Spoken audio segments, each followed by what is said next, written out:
I find the old media's sort of unmitigated enthusiasm for new media ironic. It's like someone putting a gun to his head and just shooting it again and again. Look at this Twitter stream by this moronic celebrity. How boring is that? 2 weeks later, join our Twitter stream at daily whatever, you know, and suddenly they're desperate to jump on it. Absolutely. We know that in the hard copy world, the majority of readers of the Times are in the UK. So the newspaper is written from that perspective. But in the virtual space, the majority of readers are expats.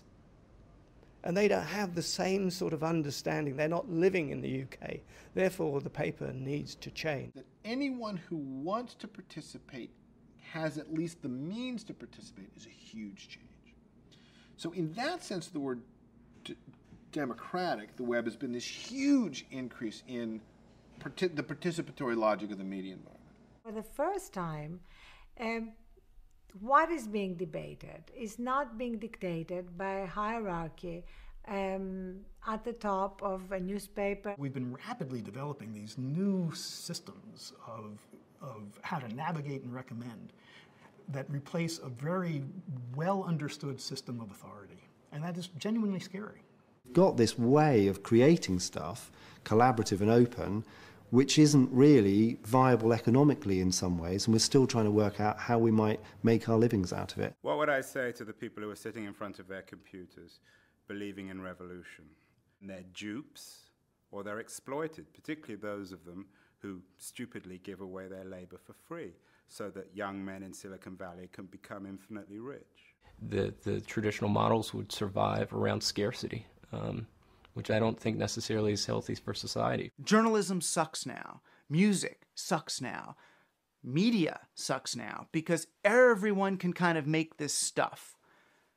The only reason everyone can make this stuff is because there's way too many outlets. Press has been deeply upset and worried, of course, by how particularly Google and other aggregators of content that they have spent a lot of money assembling have been able to distribute it freely, such that people now regard it as almost their right to have free news. You got a bunch of, 55-year-old greedheads that are up against, 17-year-old electronic Hezbollah that they have seriously pissed off by their previous depredations on that community. So, I mean, who's going to win that one? You can be sitting in your pajamas on your couch and help drive, world peace. That is actually happening today. It's not broadcast. There's an engagement there that you don't get from watching TV. You can't talk back. We are creating a kind of digital water cooler. It breaks down cultural barriers.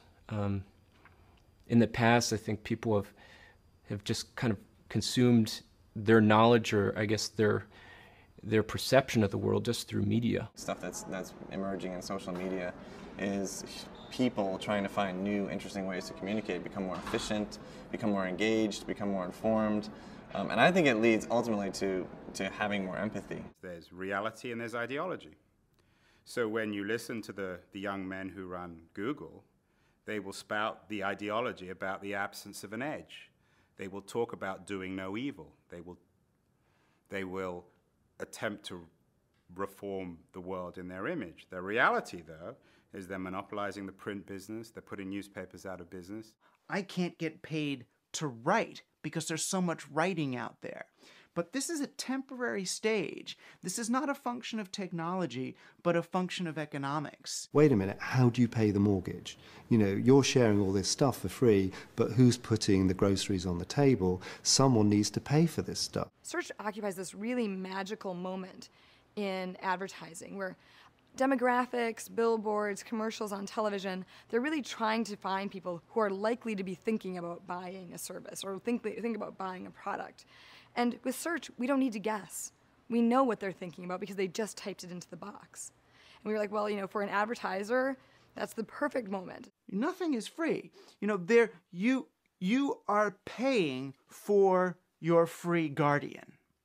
You're just paying for it by buying the computer and buying the online time and upgrading your system and getting the new computer and then buying the computer for your kid, and then paying for the power. You are still paying, you're just paying different companies. Video killed the radio station.